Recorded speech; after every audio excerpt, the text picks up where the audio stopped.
Hey, welcome to my channel.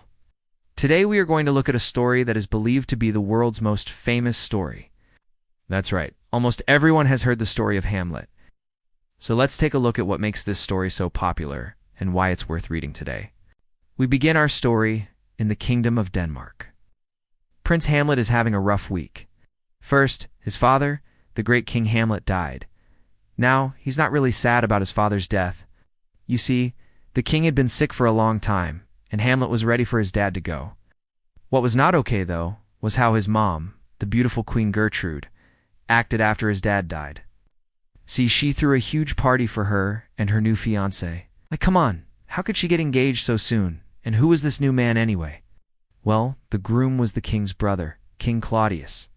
Yes, so the queen married her deceased husband's brother and became the new queen. And then the new king crowned himself king. I don't know why they didn't just pass the crown to Prince Hamlet, but maybe it was because he looked so much like his sister that the people thought he was a girl. Anyway, King Claudius and Queen Gertrude were now running the kingdom together. One night, some of the guards were walking around the castle when they saw a ghost. The ghost was dressed like the old King Hamlet. It walked up to them and said nothing before disappearing. The guards were terrified. Of course, this was a ghost from Hamlet's past. How could they know if it was a friendly or evil spirit? They told Prince Hamlet what they had seen and asked for his help. The prince agreed to check it out. That night, as the ghost approached, Hamlet stepped out of the shadows, and the ghost stopped. It said, "Hamlet, can you hear me?" Said Hamlet replied, "I hear you, but I cannot see you." The ghost said, "That's because you're not worthy. Now listen closely. Your uncle Claudius killed me by pouring poison in my ear while I was sleeping. Please avenge my death." The ghost then disappeared. Prince Hamlet promised to make the ghost's wish come true. Now you may think Hamlet would immediately find his uncle and end his life, but the prince wasn't so hasty. See, he wanted proof. He pretended to be crazy, talking nonsense, and acting erratically. King Claudius was worried. He called two of Hamlet's old friends, Rosencrantz and Guildenstern, and ordered them to spy on the prince and find out what was wrong with him. The problem was Hamlet knew what was up. He had become a master of disguise, used disguises to hide his identity in plays, and he used them in real life too. For example, he might dress like a clown or jester and say funny things to insult a person, without them knowing it was Hamlet insulting them. Sometimes he would pretend to be a fool, so people would ignore what he said. But other times he would pretend to be insane, so people would think he had lost his mind. That is what he did here. By acting crazy, he hid his true thoughts from Claudius. The king couldn't know that Hamlet had learned his father's murder was no accident. Meanwhile, poor Ophelia was beside herself with worry. She loved Hamlet, but he kept pushing her away. At first he had been rude to her, telling her that she was like a fish that changed water as quickly as it could. Then, after his father's death, Hamlet began insulting her, calling her a nunnery. Nunnery was an old word for brothel. Ophelia went to her father, Polonius, for help. He was a smart and experienced man who always knew what to say, but even he couldn't fix Hamlet. Polonius told Ophelia to forget about the prince and move on. He thought Hamlet was just acting like a jerk because his father had recently died. Polonius had no idea the true reason behind Hamlet's anger. In fact, no one knew why Hamlet was acting so weird except for the ghost of his father. Every night the ghost appeared and whispered to Hamlet, reminding him to get revenge.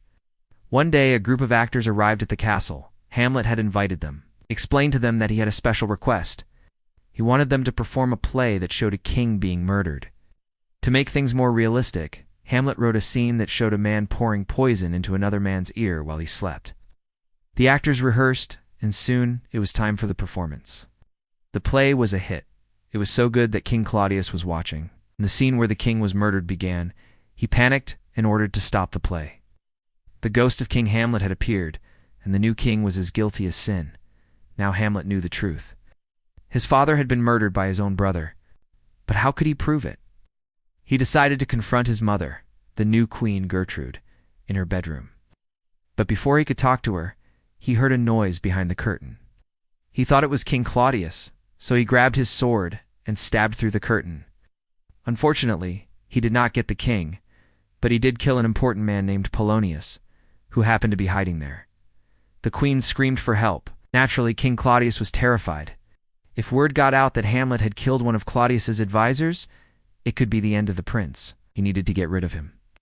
So he sent a letter to the King of England asking him to imprison Hamlet and execute him. But the crafty prince managed to escape. When Hamlet returned to Denmark, he found that his love interest, Ophelia, had gone mad. She couldn't handle the loss of her father and the pain of Hamlet's rejection.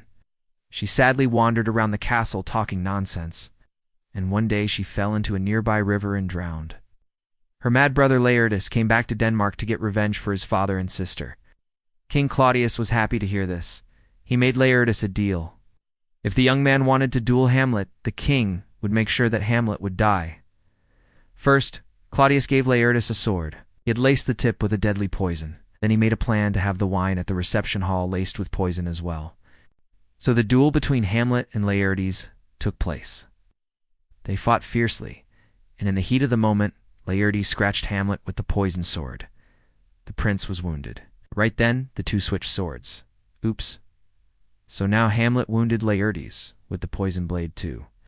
Back in the reception hall, Queen Gertrude drank some wine, but it was supposed to be for Hamlet. She had no idea it was poisoned.